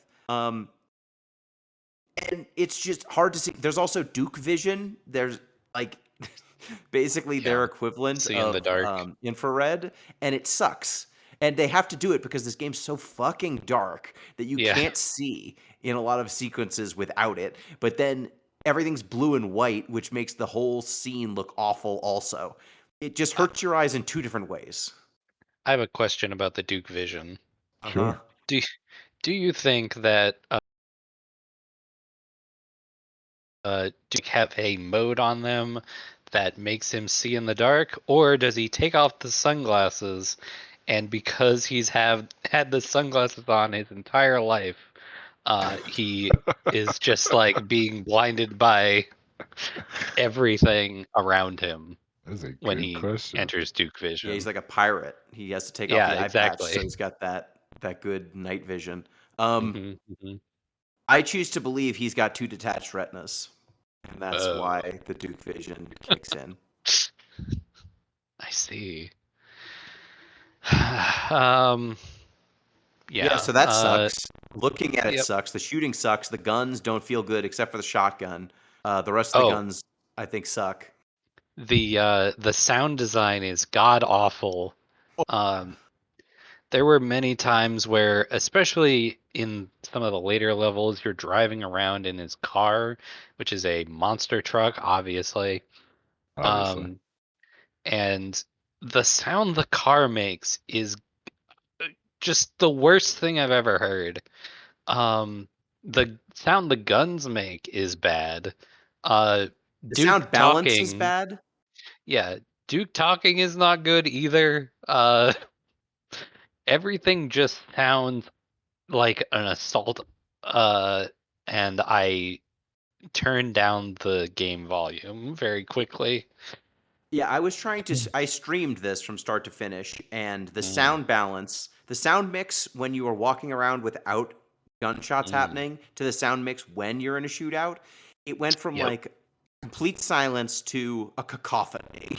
So I had to hmm turn down the gun sounds because otherwise it was just impossible to do anything else. Yep. Um, Um, the sequences where you get shrunk suck so much. I wanted to talk about this. Um, the first time that the shrinking sequence happens, I was like, is there is there something to this game? Is there like something here? Like if we dig underneath all the horrible bullshit that we've seen up to this point, is there an actual game underneath it? There is not. No, it's because Level Lord, the maker of a lot of famous like you're small in a big in like a house levels Mhm. in other games and mods, worked on Duke Nukem at some point. Is that really it? Is that why there were all these get small sequences? Yeah, I mean, That's they yeah, that never is what. crazy. explain it once. Yeah, Like they say, like you they stepped on the like thing, but why is that thing there? Why did the aliens bring it? Like no explanation. nope. No, they just wanted a sequence where you walk around a kitchen as a tiny little guy. Um, Mhm. all of the small sequences suck. The parts where you have to drive vehicles suck. The controls are bad. I do. The Yeah, these are all Go ahead. true. I don't know if we're gonna like actually run through the whole thing beat by beat, but I think there's a clear standout for the most reprehensible part of the game. So that's what I was about to get to, actually. What? Hold on. What's your? What are you gonna say? It's the alien Is it? level. Like Oh yeah. The alien queen in the arena. All right, yeah. That Yeah. I think we're all on the same page So then. Okay. all of the Good. women in the We're all first part of the reasonable people game, here. Okay. Yep. all the women Yep. in the first part of the game get kidnapped. All the Mhm. men get killed. You then find in the alien mothership all of the women who were kidnapped, like in the ship, like it has grown into them, and they are topless. And then the twins from earlier in the game, they're there and they say, Duke, I've never done it with an alien before. And then their stomachs start to grow and then they explode into little like face hugger monsters Mhm. called impregnators that Yeah. you have to shoot. And then that's your introduction to them. As you keep going through the game, um, you run into more of these women, and you're faced with a choice. You can shoot them, and then they won't pop into enemies that you have to fight, or you can leave them alone, in which case they will also die, and then you'll have to kill these enemy aliens. So it And actually incentivizes you to kill women and in distress. To Duke's credit, he really grapples with the emotional stakes of the situation. He's like, all life is precious. I can see you're suffering. What do I do? Well, Kant would say, that murder is always wrong, but deontologically, and there's like a 15-minute breakdown. No, Mhm. actually, what he says is, "There's nothing I can do. Even I can't do anything for you now, baby." Or like I think he might say too, like she was already dead at some point. Yeah, it's reprehensible. It is one of the Horrible. worst things in any game we've played. It's not like even if you wanted to allow for, even if you're just like a stone cold moron and are okay with the shooting, or like the moral implications of this, um, it's not fun either. Yeah. Like it's just gross. There's not like, oh man, but the part of it where you play, it's just so fun. It makes up for these parts where you're just being too sensitive. No, it sucks to play too. All that's here is the misogyny. Feels Especially this fe- level. it feels bad, and it feels like you are a monster for participating in it. Hmm. Um, yeah. I'm particularly drawn to point out the yeah, there's no other way to say it. The breasts on the walls. Oh, the wall Right. boobs? Yeah, Yeah, well, the or wall the boobs. door anuses. Do you want to mention the door anuses while we're at it too? Yeah, and we could. All right, I'll cover the wall boobs, which you can walk up to, and there is a prompt that you can slap them, and when you do, like, they have a little like milk effect. Uh, And your ego goes up, which and, increases your health. So you are incentivized to do this. You get uh, extra health when you do these things. and Duke says something stupid every time he does it. Uh, just Pick the worst, like the lowest, basest form of gameplay that you could imagine. Tell us about the anus doors. Oh, the anus doors. I'm glad you asked. So in the alien mothership, all the doors look like anuses, which Uh-huh. I don't know. Maybe in a different property I would overlook. There's a long history of weird shaped doors in science fiction, but this is Duke Nukem. And every time he walks up to one of these doors, he makes this very off putting come hither motion. Which, I mean, Duke, come on. Hmm. Who is this for? Yeah, you don't gotta do that. Like, you're the only one here. Jesus and he Christ. goes coochie coochie, Ugh. which is the worst. There's also a dream sequence where he has to find a condom, a vibrator, and popcorn so that he can make it with a stripper who works at his strip club. Um, Can we talk about that sequence real it quick sucks. before we Sure. Surprising, it sucks. walking around the strip club is the saddest thing I've ever seen in a video game. Um, Picture a strip club. Now take out almost all of the people in it. Uh, the engine cannot handle more than like 5 people at a time, clearly. It's the saddest, dingiest looking strip club you've ever seen. There is an arcade, what are the different components? There's like an There's a arcade champagne room section. you go into Yeah, eventually. uh-huh. And everyone who is in it is like, Duke, I'm having such a great time. This place is great. And you're like, you're insane for saying so. I think too, correct me if I'm wrong, but this is either the second or third time you get to piss as Duke Uh-huh. if you didn't get enough of that in your previous chances. Yeah. Duke, I'm surprised. I didn't look at any of the like store community hub bullshit, but I'm surprised that no one has made a mod where you could just hit a button and Duke would like start pissing. Because it's clearly in the game. Did you Like, mention for this the glory hole oh strip yeah, there's club? a glory hole. You could sure I do had some that and raise your ego. I had some questions about that too. Yeah. Uh, So I'll be honest. I think this is a safe space. I've never patronized a glory hole. You know what I mean? I've never had the Hmm. opportunity. But this is a oh, glory all the hole that's time. Yeah. yeah. I'm appealing to y'all if you have greater expertise. I don't know that much about your lives. But this is a glory hole in the men's room. Uh-huh. But when Duke Nukem uses it, it's clearly a woman's giggle on the other Hmm. side. Yeah. And my question is, do they station a stripper in the men's room specifically for this? Yeah. Or like is Duke Nukem just sort of rolling the dice, which doesn't seem like a thing Duke Nukem would do. I think that in this interpretation, there's a stripper who's stationed in the bathroom. Yes. Okay. It is implied that a stripper walked in, put a out of Out order of sign order. on that stall, and then is just posted up in there.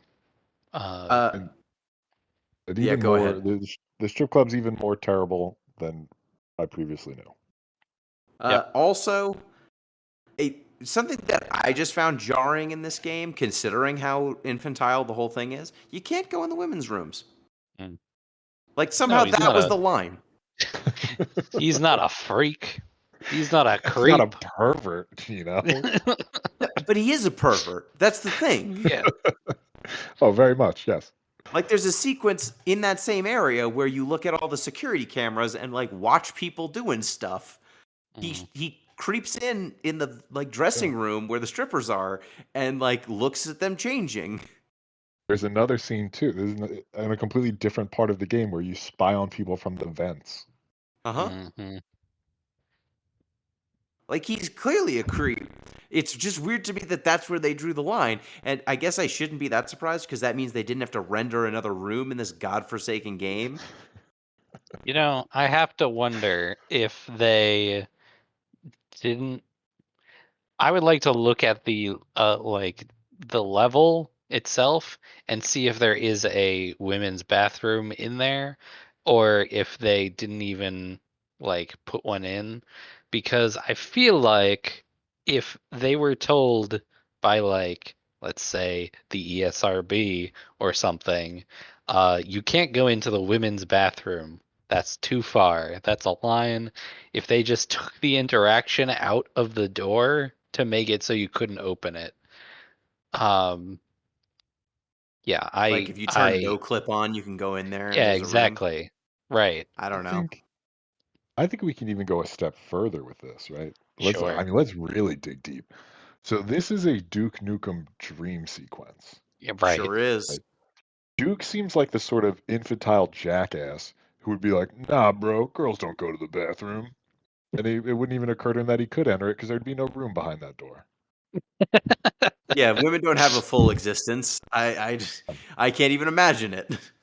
The Mhm. second they leave my sight, they stop existing. So what's the difference? Yeah.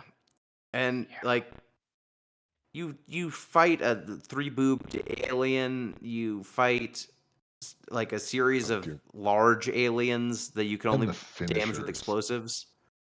The finishers Finishers suck. There's every quick time time. events.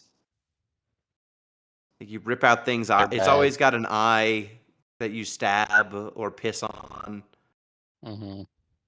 Um, the fights are all the same fight, basically, except I guess the three boobed alien. That one you've got to throw grenades, and that's kind of different. But the rest are basically the same fight where you just circle strafe around a large thing, shooting it with no interactivity on any of the areas at all, really. There's And turret after sequences. it seems like after that dream sequence, when they finally are like, all right, time to go to the Hoover Dam and you know, end the video game, they kind of like forget what they're doing. And so it's just like driving around in the desert in your annoyingly loud monster truck. Um, and they don't even like carry all the bits forward, you know? Yeah, I mean, it's It because they clearly ran out of budget and time, and they just yeah, padded the yeah, game out with something they could pad it with, which is combat and driving. yep. And it sucks and it feels bad and everything is bad. The whole It's the whole thing amazing. is bad. It's amazing that for like 15 years of development or 14 years Mhm. of development, and the game's like 8 hours long, Yeah. and it's bad. Like it Yeah. feels padded. Like Hmm. 14 years of development, and you couldn't even make a tight 8 hours. um, we spent all that time making the slot machines work. Um, we had to we didn't talk about this, the ego things that you can do throughout the game.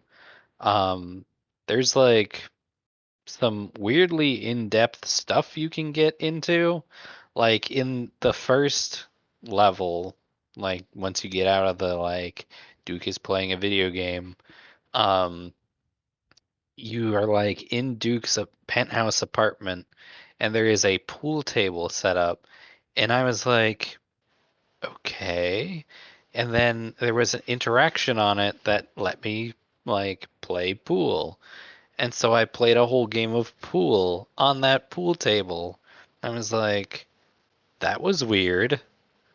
And I got some ego for that, but I was like, did they really like go in and do all this work on letting you play a game of pool, like in actual like physics mode? And then there's just weird stuff like that where it's like you can go into every bathroom and turn on all the sinks. And Mhm. pick Like, up why any do you? turds you see. Yeah, you could pick up shit. You could flush to the toilet. Flushing the toilets doesn't get rid of the shit, but you could do it. Uh, and when you turn the sinks on, they gradually fill up with water. And I'm like, seems unnecessary for what we're doing here.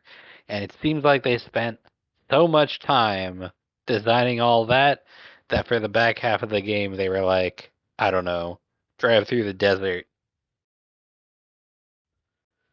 That was They my Yeah. also, impression anyway. I don't know if yeah, you they felt the spent the same. time. I did, and they spent the time to put 42069 on the scoreboard in the arena Yep. after you Mhm. Hmm. defeat the main boss. Felt like a waste of time Yep. to me, but I don't know. I didn't make Duke Nukem Forever. What do I know? Mm.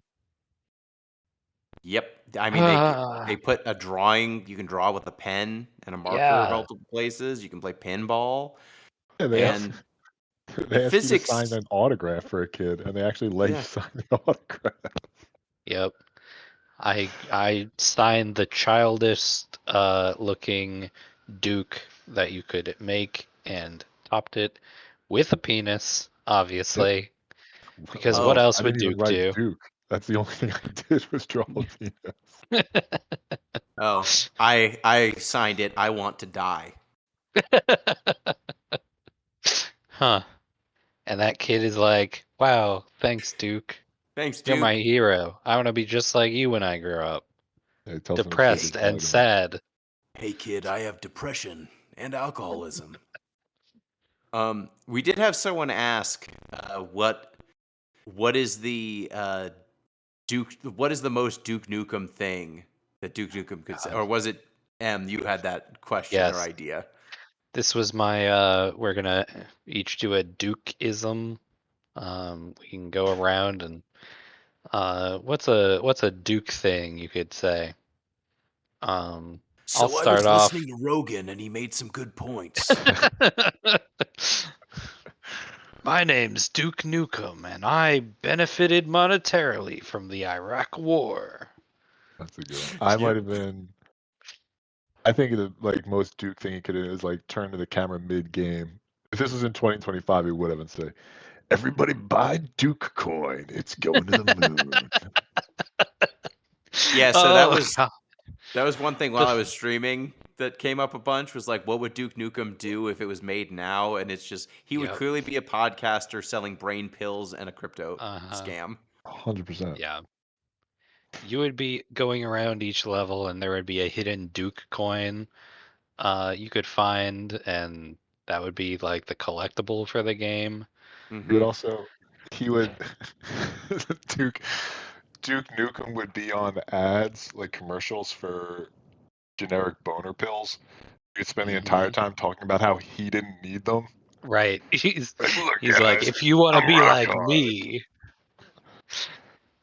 I don't need Clearly. these things. But But for you, on the you. other hand, My dick works super well, but if yours doesn't, Yeah, that would be great. uh, I also enjoyed Braden at one point said, "What would woke Duke Nukem sound like?" mm. And I just really enjoy like the idea of Duke Nukem, like, hey, you need to treat yourself better, buddy. You've been really hard on yourself. The only I could approval see you need is you. Duke Nukem being like, look, we all know DEI is important, but what about DICK? oh man, I want to see the Duke Nukem that's just like, Happiness comes from within. but Within no, these pants. here, Jesus Christ. While I I was want to be a playing this, writer on the next Duke Nukem game. Consider this all right, my it seems application so reel. easy. yeah, you got it already. You just write a bunch of those, and then you distribute it around a level, and you're done. Yeah, that's it. Um, is there a world where this is parody? No, because all the for it to have been parody, the characters around Duke would have had to act differently. The world would have to not treat him like he's a god, but it Right. doesn't. It treats him like he's a cool guy. Mhm. And also, the gameplay reinforces all of the shitty misogyny. So even Yes. if you were trying to do parody, the fact that the gameplay incentivizes you to shoot completely disabled women Mhm. so as to avoid combat with the horrible monsters that will emerge out of them. Like the gameplay reinforces a misogynist worldview. It's not just the writing. So it really is it's really clear from Mhm. top to bottom that this game hates women. And that's kind of its only thesis. Really? Uh-huh. Like there's not other than There like is. being empty and vapid. Yeah. The only other one is like a very sort of classic 80s movie, like Dirty Harry movie, where it's Mhm. like our elected officials can't do anything. What we need is one man to take it into his own control. Oh, okay, Unelected, unopposed. but hold on. Let's talk about the ending of the game. Oh The yeah, Oh very when yeah, you that is true. the president, who's a wimp, he tries to negotiate with the aliens, but there's no negotiating with aliens. So he gets killed by the alien emperor. You kill them, and then the very end of the game, what happens? So Duke does a like what is it? A press conference, Hmm. and they're like, "Wow, Duke, you're so cool. You saved us from the aliens again. What are you gonna do now?" And Duke turns to the microphone and says, "I'm gonna run for president." Hail to the king, baby. And there's a like guitar riff, and he lights a cigar, and that's the end of the game. And also, the ticker at the bottom is like the vice president is getting sworn in as the 68th president, which means Duke is going to be the 69th president of the United States, because we had to end on a 69 joke too. So what? Duke Nukem takes place at least 50 years into the future? Let's see, we're at what, 40 something now? 47. Yeah, So more than everyone. that, 80, almost 90 years in the future, at least. And Las Yeah. Vegas still exists? Damn it. La- Las Vegas still exists and is exactly the same, maybe worse. Um, Everything is worse in Duke Nukem's future. Uh, yeah, Yeah, it's a game where you it's a play as Biff. yep, it's a note to end on. Because the whole time I was like, do you think Duke is going to run for like governor of Nevada or something? But no, I should have seen it as soon as the president was involved, that Duke was going to make a run for the presidency. Um, Who do you think so it's so more obvious. improbable would know the president? Duke Nukem or Sonic the Hedgehog? Because we know that both of them know the US president. Uh-huh. Duke at least is like nominally a soldier. Like But he's he in the isn't. military in some Is he? capacity, isn't he? Or is he just freelancing? I think he's just a guy. I don't think He's he just a has any guy with a lot of military guns. connections. Okay. What? Hold on. Let me look at Also, the Sonic Duke the Nukem Hedgehog served series. in Desert Storm. I don't know what you're talking about. Is Sonic a US citizen? Yeah. What the fuck? No, what? Yeah. I just clicked on a like Duke Nukem, and then I got delivered to Captain Planet and the Planeteers. There was a villain in Captain Planet who was named Duke Nukem, a doctor who transformed himself into a radioactive rock-skinned mutant and represents the misuse of nuclear power. Uh, Unrelated to this Duke Nukem. Oh, I'm glad they clarified. Thank Yeah, goodness. I want to find out who was Duke in the first Duke Nukem. The game is set in the year 1997. Terrifying. Dr. Proton is a madman determined to take over the world with his army of tech bots. Duke Nukem, the eponymous hero, takes up the task of stopping him.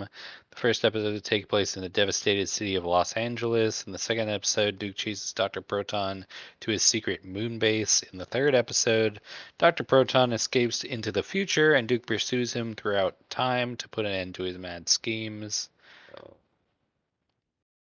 Unclear who Duke Nukem is.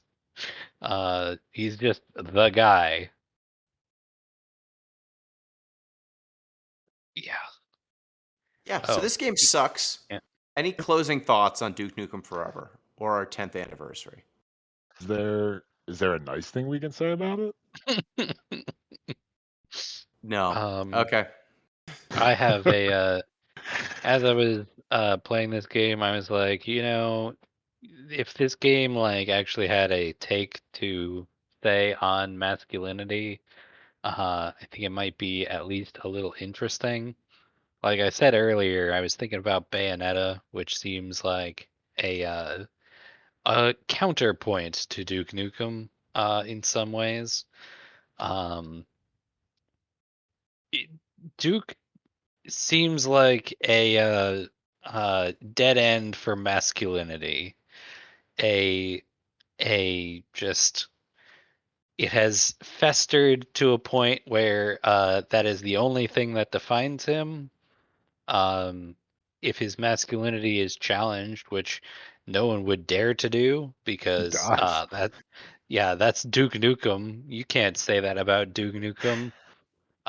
he would shoot them, uh, and probably not receive any punishment for that, because the only characters in here are him and then cops, and he seems to be on the level with the cops. Um, this game made me so tired. But I was thinking of a um, what if it actually like played with masculinity? I think Gina, you said this on one of your streams. Um, like, would is there any room for that in Duke's sad little mind for No, playing with masculinity? I would say no. no, it's a joyless game. Yeah, It's a it is a joy. joyless perspective. It is a joyless existence to be a man in Duke's world, Do you, because your options are to be killed by aliens, or to become a cop and then be killed by aliens. do you think Duke Um, dances? No. no. That was another thing was like in the strip club you can go up on the stage and Yeah, I was yeah, thinking that how was in it. Silent Hill fucking 2 remake they say, "Oh man, James, are you going to dance?" A game that also is like about a guy who doesn't like women so much. Mm. But that game has more to say about you know, play there's more chemistry between James and his like horrifying specter wife than there is between Duke Nukem and actual strippers. Yeah. Like, Uh, there's no chemistry of any kind. mhm. The fact that Duke cannot dance on that pole is a crime. So the image of Duke just standing up there, gun out, Mhm. not interacting with the stripper pole. That's like, if you ignore all of the gross misogyny up till now, that seems to be the like cap on it. You Yeah, know. just a joyless individual. Hmm. Yeah, and this game also, I think, deeply fascist as well. Oh Like yeah. Duke Oh, Nukem in charge of 100%. everything, stockpiling weapons and ammo.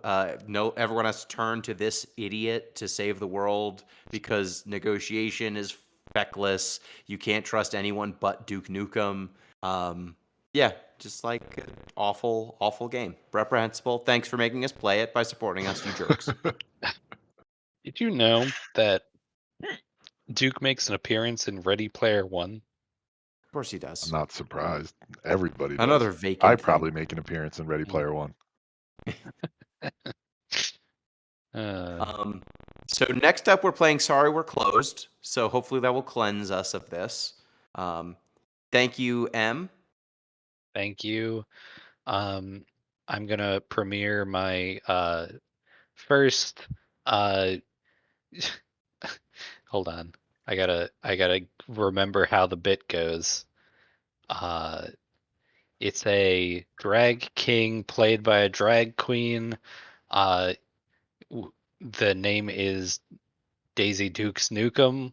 That's gonna be that's gonna be uh that would be if Duke had any fun with masculinity, but he doesn't. So, yep. Thank you, Pete.